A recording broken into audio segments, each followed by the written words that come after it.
3,400 tons of gold. 7 years of construction. And not a single hammer was heard on site. 3,000 years ago, King Solomon built what may be the most expensive structure in human history. More costly than the International Space Station. More valuable than the world's tallest skyscrapers combined.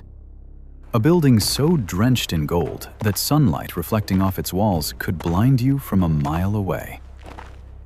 But here's what they don't tell you in Sunday school. This project nearly bankrupted his kingdom. And the way they built it, in complete silence, engineers today still can't fully explain. This is the untold story of Solomon's Temple. To understand what Solomon was about to attempt, you need to understand what came before. For over 400 years, God's presence among the Israelites dwelled in a tent, the tabernacle, portable, temporary, designed for a wandering people. But by 1000 BC, Israel was no longer wandering. King David had united the tribes, conquered Jerusalem, and established an empire. And David had a dream. He wanted to build God a permanent house, a temple worthy of the creator of the universe. There was just one problem. God said no. Not to the temple, to David. 2 Samuel chapter 7 records the moment. David is told, "You are not the one to build me a house. You have shed much blood and fought many wars." David was a warrior. His hands had taken lives. The temple, the house of peace, required a man of peace. That man would be his son, Solomon. The name itself comes from shalom, the Hebrew word for peace. 1 Chronicles calls him a man of rest, born not to conquer, but to consolidate, not to fight, but to build. When David died, he left Solomon with a mission and the means to accomplish it. But the challenges ahead were staggering. Where do you find 3,400 tons of gold in the ancient world? How do you transport massive cedar logs over 200 miles across sea and mountain? How do you coordinate 183,000 workers without modern communication? And how do you construct the most complex building of the ancient world without making a sound? The answers begin with a dying king and a room full of gold. Picture David in his final years, not on a battlefield, not on a throne, in a treasury room. The hands that killed Goliath now grip a counting stylus. The eyes that once scanned enemy formations now trace columns of inventory scrolls. Talent by talent, shekel by shekel, every ounce accounted for. What most people don't realize is that David spent decades preparing for a building he would never see completed. 1 Chronicles chapter 22 reveals the scale of his obsession. From the national treasury, built from war spoils, conquered tribute, and international trade, David set aside 100,000 talents of gold and 1 million talents of silver. But that wasn't enough. From his personal fortune, he added another 3,000 talents of gold, specifically Ophir gold, the finest in the ancient world, and 7,000 talents of refined silver. Bronze and iron? The text says they were beyond weighing. Gemstones filled entire storerooms, onyx, turquoise, marble, stones whose names we no longer recognize. Now, let's translate these ancient numbers into terms we can grasp. 1 talent equaled approximately 34 kilograms, about 75 pounds. That means the gold reserves alone totaled 3,400 metric tons. At today's gold price of roughly $4,500 per ounce, that's $493 billion. Add the silver, over 34,000 metric tons, and you're looking at another $80 billion. The combined value? Approximately $590 billion in precious metals alone. For perspective, the International Space Station, humanity's most expensive construction project, cost $150 billion.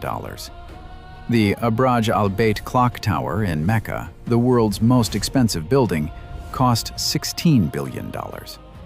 Solomon's temple had nearly 40 times that budget in raw materials before a single worker was paid. David knew he wouldn't live to see it finished. 1 Chronicles 29 records his final address to the nation, an old man handing over his life's work to his son. "I have taken great pains," he said, "to provide for the temple of the Lord." Great pains. Decades of accumulation. Every conquered kingdom, every tribute payment, every trade negotiation, all flowing toward a single purpose. But $590 billion in gold doesn't build itself. Solomon had inherited the fortune. What he didn't have was the raw materials, the expertise, the trees. For that, he needed to make a deal with the most powerful merchant king in the ancient world. Israel had a problem. Gold they had in abundance, silver overflowed the treasury. But Israel was an agricultural nation. Farmers, shepherds, vintners. They had no timber industry, no master craftsmen, no experience building monumental structures. And for a project of this scale, Solomon needed one material above all others: cedar. Cedar of Lebanon. The premium construction wood of the ancient world, rot-resistant, aromatic, massive in size. Some trees grew over 100 feet tall, with trunks wider than a chariot. It was the steel beam of antiquity, and it grew only in one place, the mountains of Phoenicia, modern-day Lebanon, over 200 miles north of Jerusalem, in territory controlled by King Hiram of Tyre. Tyre was the ancient world's maritime superpower. Phoenician ships dominated Mediterranean trade routes. Their craftsmen were legendary, and Hiram had already supplied cedar to David years earlier. So Solomon sent a message. 1 Kings chapter 5 preserves the diplomatic letter.